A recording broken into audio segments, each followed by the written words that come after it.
మీ business ఏదైనా మీ ఊర్లో promotion చేయాలంటే అది సుమన్ టీవీతోనే సాధ్యం. ఇప్పుడే సంప్రదించండి.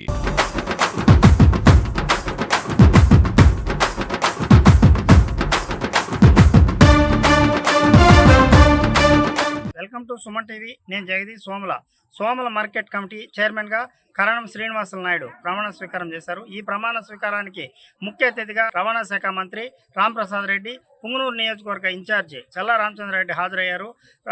మంత్రి మాట్లాడుతూ ఇక్కడ గతంలో పనిచేసిన రామచంద్రారెడ్డిపై పలు విమర్శలు చేశారు. Janasena party, BJP, Telugu Desam party కలయికతో 20 సంవత్సరాలు రాష్ట్రాన్ని ఏకదాటిగా పాలించవచ్చని, ప్రజలు ఎలాంటి అపోహలకు పోకుండా ప్రభుత్వాన్ని ఆదరించాలని తెలియజేశారు.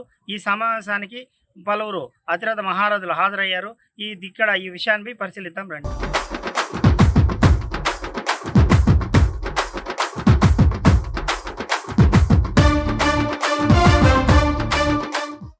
మీరందరూ కూడా నాకు పదవి రాలేదని ఆలోచించొద్దండి. ప్రతి కార్యకర్తకు, కష్టపడే కార్యకర్తకు ప్రతి ఒక్కరికి కూడా మంచి జరుగుతుంది. తెలుగుదేశం పార్టీలోనే పదవులు ఇస్తామని వైఎస్ఆర్ పార్టీలో మాదిరిగా జైలుకు పంపించే శాసనాలు మనకు లేవు అని చెప్పి తెలియజేస్తూ ఈ అవకాశం ఇచ్చిన పెద్దలందరికీ కూడా ధన్యవాదాలు తెలియజేసుకుంటూ సెలవు తీసుకుంటున్నాను. జై చంద్రబాబు.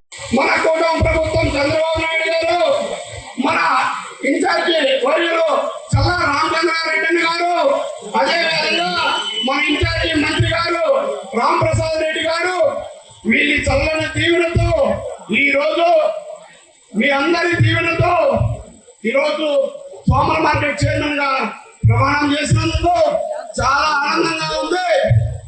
గత 5 సంవత్సరంలో పడినటువంటి ఇబ్బందులు, గత వైసీపీ గవర్నమెంట్ పెట్టినటువంటి ఇబ్బందులు గమనించి బాబన్న గాని, ఇన్ఛార్జి మంత్రి గాని, పార్టీ అధిష్టానం గాని ఈ పదవి నాకు ఇచ్చింది. ఈ పదవి ఇచ్చినందుకు రైతులకు అందరికీ కూడా న్యాయం చేస్తాను. మార్కెట్ లో ఇంకా అనేక సౌకర్యాలు కావాలా మన ఇన్ఛార్జి మంత్రి రాంప్రసాద్ రెడ్డి గారి దృష్టికి, చల్లాబాబన్న గారి దృష్టికి తీసుకెళ్లి ఈ మార్కెట్ అభివృద్ధికి తోడ్పడి రైతులకు అందరికీ ఒక శుభవార్త. ఈ అన్ సీజన్ లోనే టమోటా మార్కెట్ స్టార్ట్ అవుతుంది. ఏ ఒక్కరు కూడా పుంగనూరు, పరమనేరు, కలిగిరు పొగలే ఫ్రెష్ గా కాయలు కోసి మార్కెట్ లో అమ్ముకునే సౌకర్యం కలుగుతుంది. అదే కాకుండా మామిడికాయలు కానీ, చింతపండు కానీ, ఆవులు కానీ, గొర్రెలు కానీ అన్ని కూడా ఇక్కడ అమ్ముకునే సౌకర్యం కల్పిస్తామని కూడా రైతులకు అందరికీ తెలియజేస్తున్నాం. అదే విధంగా కూటమి ప్రభుత్వం ఈ రోజు రైతులకు కానీ, కార్యకర్తలకు కానీ, నాయకులకు కానీ, ప్రజలకు కానీ, ఎంప్లాయీస్ కానీ చేపడుతున్నటువంటి కార్యక్రమాలు ఈ గత సంవత్సరంలో మీరే చూస్తా ఉన్నారు. ఈ కూటమి ప్రభుత్వం అనేక కార్యక్రమాలు ఎన్నికల హామీల్లో ఇచ్చి సూపర్ 6 లో భాగంగా అన్ని కూడా ఈ రోజుకి మంత్రివర్యులు మన ముందే ఉన్నారు. అదే విధంగా రైతు సుఖీభవ ఇచ్చాం, పిల్లలకి తల్లికి వందనం ఇచ్చాం, అన్నా క్యాంటీన్లు ఇచ్చాం, 4,000 రూపాయలు పెన్షన్ ఇచ్చాం. కానీ నాయకులు కానీ, మహిళలు కానీ జరగబోయే స్థానిక సమస్య ఎలక్షన్లో ప్రతి ఒక్క ఎంపీటీసీ, సర్పంచ్, జెడ్పీటీసీ గెలిపించి మన మండలాన్ని అభివృద్ధి పైన నడిపించి బాబులకు, మంత్రి గారికి మంచి పేరు తేవాలని చెప్పి కోరుకుంటూ ఈ అవకాశం ఇచ్చిన నాకు అందరికీ కూడా నమస్కారాలు. జై హింద్, జై చంద్రబాబు, జై చంద్రబాబు. ఈ కార్యక్రమానికి విచ్చేసిన రైతు సోదరులకు, ముఖ్యంగా తెలుగుదేశం పార్టీ, జనసేన, బీజేపీ కార్యకర్తలకు పాదాభివందనాలు.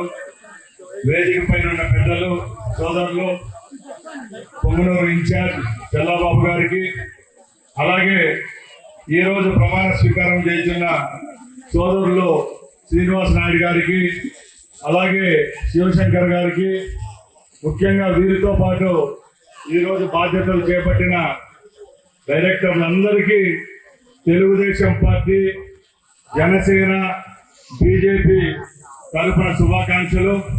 అలాగే మండల అధ్యక్షులు నాయుడు గారికి కూడా నా తరఫున ధన్యవాదాలు తెలియజేసుకుంటూ ఈ కార్యక్రమాన్ని ప్రారంభిస్తున్నా. 175 నియోజకవర్గాల్లో అతి నీచంగా 5 సంవత్సరాలు రైతులను, తెలుగుదేశం పార్టీ కార్యకర్తలను రాచి రంపాన పెట్టిన నియోజకవర్గం ఏదైనా ఉందంటే ఈ పుంగనూరు నియోజకవర్గమే. అలాంటి నియోజకవర్గాన్ని ఈరోజు చల్లాబాబు గారి నాయకత్వంలో మీరందరూ ఇంత సుఖ సంతోషాలతో, ఇంత వర్షాన్ని కూడా లెక్క చేయకుండా ఇన్ని వందలాది మంది ఇక్కడికి విచ్చేశారంటే ఒక పార్టీ పై నమ్మకం, మన నాయకుడి పైన భరోసాని తెలియజేసుకుంటున్నా.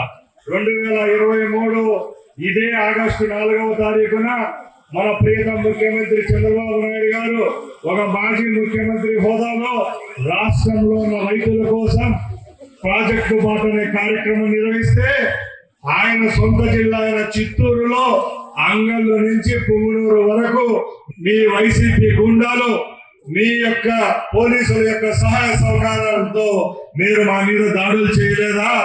ఆ రోజు మేము ఎంతో సమన్వయంతో ఉంటే మా మీద వందలాది కుటుంబాల మీద కేసు పెట్టించి నాటు సారాయాన్ని ఒక చిన్న అంగడవాన్ని తీసుకొని పోయి వారం రోజులు జైల్లో పెడతాం మనం.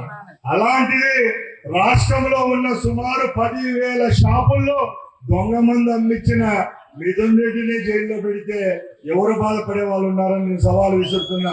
సోదరులారా, రాజకీయం మాట్లాడటంలా ఈ ప్రాంతానికి వచ్చినప్పుడు ఈ ప్రాంతంలో ఉన్న ప్రజల యొక్క మనోభావాలు గుర్తించి, ప్రజల బాధలు, వాళ్ళ ఆక్రోశాన్ని గుర్తించి ఈ మాటలు మాట్లాడుతున్నానని సభాముఖంగా తెలియజేసుకుంటున్నా. స్త్రీ శక్తి అంటే అర్థం ఏంటంటే, స్త్రీ అనేది శక్తితో పోల్చాడు. శక్తి అంటే దుర్గామాత, ఆడది దుర్గామాతతో సమాధానం అని చెప్పుకుంటూ సమానం అని చెప్పి ఈ రోజు మహిళా ప్రయాణికులకు ఫ్రీ బస్ ఇచ్చాం. నాకు చాలా గర్వకారణంగా ఉంది. 43 సంవత్సరాల్లో నేను మంత్రి అయినాను. మంత్రి అయిన తర్వాత ఇంత పెద్ద పథకం నా నేతృత్వంలో జరుగుతూ ఉంది. ఇక్కడ రాష్ట్రంలో ప్రతిరోజు 6 కోట్ల రూపాయలు ప్రభుత్వం భరిస్తూ ఉంది. వందలాది కాదు, వేలాది కాదు, లక్షలాది మంది ప్రయాణించారు. ఈ రోజుకి నా లెక్క ప్రకారం 7 రోజుల్లోనే 76 లక్షల మంది 27 కోట్ల రూపాయలు ఉచిత ప్రయాణం చేశారంటే ఇది కేవలం చంద్రబాబు నాయుడు గారి వల్ల దక్కుతుంది. ఈ అద్భుతాలు చేసే ఘనత చంద్రబాబు గారికి దక్కుతుందని సభాముఖంగా తెలియజేసుకుంటున్నారు.